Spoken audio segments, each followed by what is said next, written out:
No fewer than 287 pupils have been kidnapped by bandits in Kaduna State from a primary and secondary school in Kuriga, Chikun local government area of the state. Now, a member of the vigilante service was killed in the process. Governor of the state, Uba Sani, who visited the village on Thursday evening, assured the people of government's commitment to ensuring the safe return of the kidnapped pupils. Our correspondent Lupe Asum has details. Bandit attacks on schools have always happened at night, but this time around in broad daylight. The primary and secondary schools in Kuriga, Chikun local government area of Kaduna State, was invaded around 7:45 a.m. Sani Abdullahi, a teacher at the school with a capacity of over 700 students, narrates how a few of them narrowly escaped after the bandits surrounded their school, ordering them to march into the bush. Providing a breakdown, Abdullahi informed the governor that a total of 287 students were kidnapped, with 187 of them from the secondary and 100 from the primary.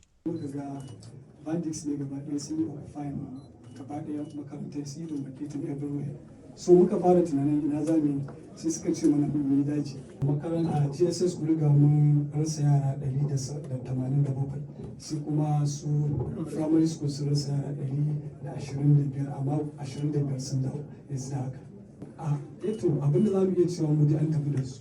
Governor Uba Sani's visit brought comfort to the distressed and mourning community. He reassured them of government's commitment to ensuring the safe return of every kidnapped child. What I can say here is that by the grace of God, under my able leadership, we will try as much as possible to ensure that every child returns. By the grace of God, inshallah. We are doing our best. I'm going to work with the community leaders. I want to work with the traditional leaders here, as well as the youth, to ensure that every child returns back home by the grace of God. There was an emotional moment when the village head tearfully pleaded for the deployment of security forces to their community. Meanwhile, in Kafanchang, a student from Kaduna State University was kidnapped on Wednesday. These incidents serve as a stark reminder of the deteriorating security situation in northwest Nigeria. There is an urgent need for enhanced efforts from both the government and federal security agencies to stop the trend of kidnappings. Lupe Asom, TVC News, Kaduna.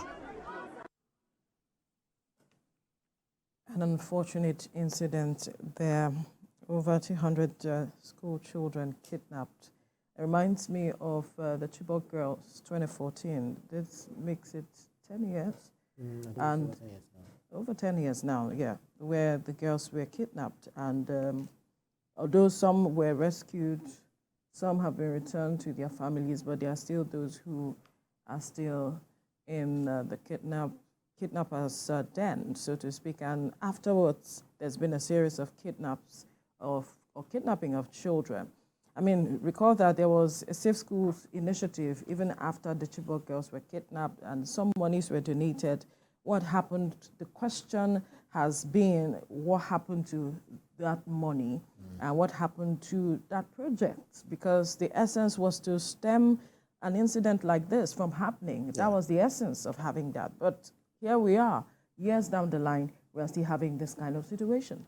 It's very sad to hear that story of students being kidnapped, and that was also coming after you mentioned the issue of the Chibok schoolgirls. The recent one in Borno, where about 300 women were also kidnapped by these. Well, I won't call them bandits because bandits are not kidnappers. Kidnappers, Boko Haram, well, they all work in cahoots, with one another. But then. I'm not exactly sure why we are doing this to ourselves, because these people, they're humans who are also kidnapping humans. They are humans who are carrying guns to kill people, because people don't kill people, actually. It's gun that actually kill people, because... it's a human, that cocks the gun. Exactly. To kill exactly. someone. The gun doesn't shoot itself. So right. I wonder why we do all of these things to ourselves. Is it to, for pecuniary gains? Because certainly you begin to hear about, them, asking for ransom for those girls to be released, or is it to paint the government of the day in a dark light to say that they're not doing enough in stemming the tide of, the insecurity scourge we are facing in this country? And is Nigeria that big that it's difficult for our security agents to get into the bushes and be able to... Now, the police have already said that they are combing the bushes in order to get out these people, to ferret them out and rescue the children.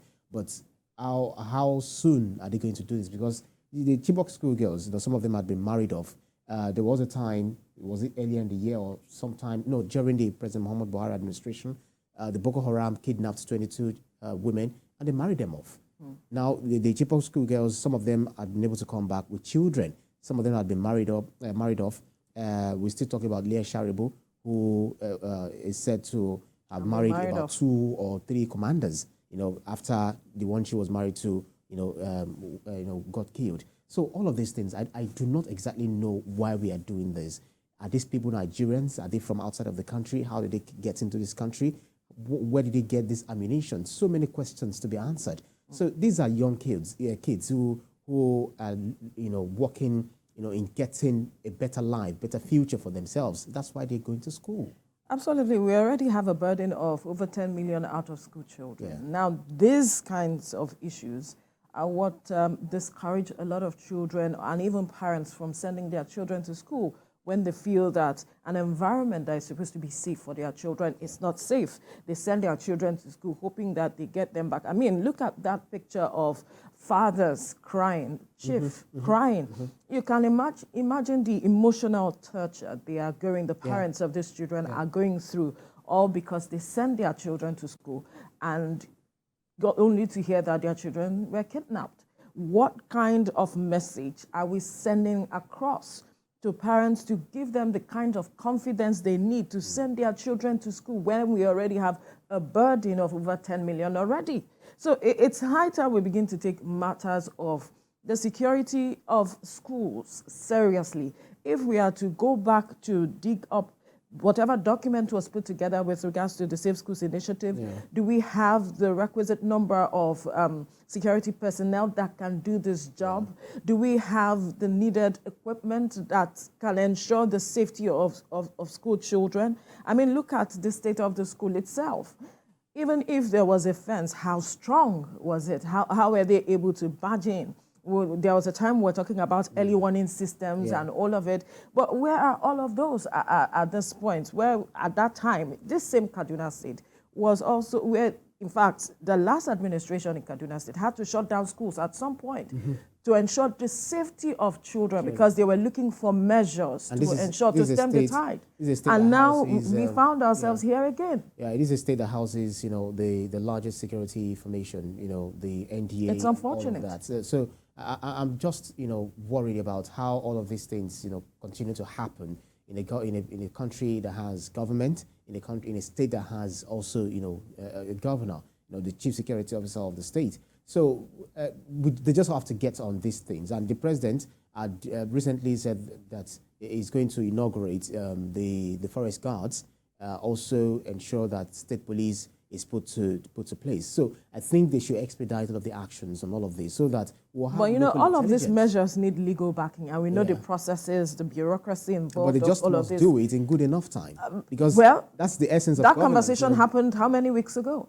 Yeah, so we've been talking about this for a long time. The dilly-dallying, the big bats, back and forth and all of that. We do not need this at this time. What we need, if we need international collaboration, I feel we should just expedite action on this. There was a time we procured the Tucano jet, the fighters. We're restricted to using it in certain places, but not in all the places. And some of these people, they already scatter themselves into different parts of the country. Kidnapping people, waylaying people, and also attacking people in their sleeps. And I think yesterday videos making the rounds about robbery incidents in Kogi State, was all over the place on social media.